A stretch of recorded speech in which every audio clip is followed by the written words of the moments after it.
আসসালামু আলাইকুম গাইস।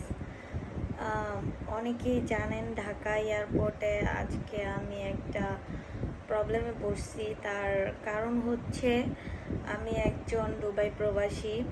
আর দুবাই প্রবাসী দেখে আমাকে সন্দেহ করছে যে হয়তো গোল্ড এনিথিং কিছু নিয়ে আসতে পারি। হ্যাঁ, তো সন্দেহ করে ওরা আমাকে আমার সব দুইবার করে আমার ব্যাগ চেক করছে। এতে আমার কোনো প্রবলেম নাই।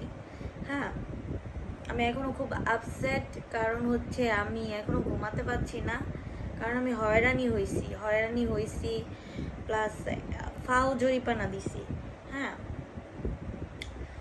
তো ওরা যখন আমাকে ব্যাগটা নিচ্ছে, আমার ব্যাগটা খুলছে, খোলার পর ওরা আমার ব্যাগে একটা মেকআপ বক্স, 3টা শ্যাম্পু, সাবান, আর হচ্ছে ট্যাং, আর চকলেট, আর বেবিদের কিছু ড্রেস আপ, এগুলো পাইছে। তো এগুলো পাওয়ার পরে এখন ওরা তেমন কিছু পায়নি। না পাওয়ার পর আমি বললাম যে তাহলে আমার পাসপোর্ট এখন দিচ্ছেন না কেন, আমি এখন চলে যাব।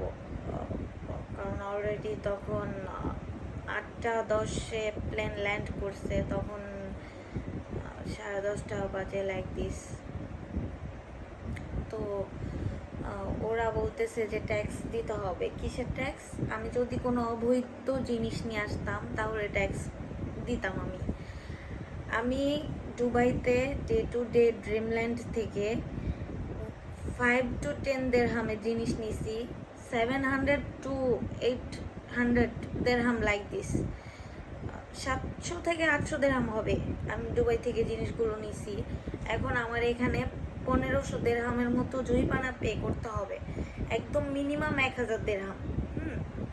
তো এইটা কি কেউ সহজে মাইনা নিবে? এটা মাইনা নেওয়ার বিষয়।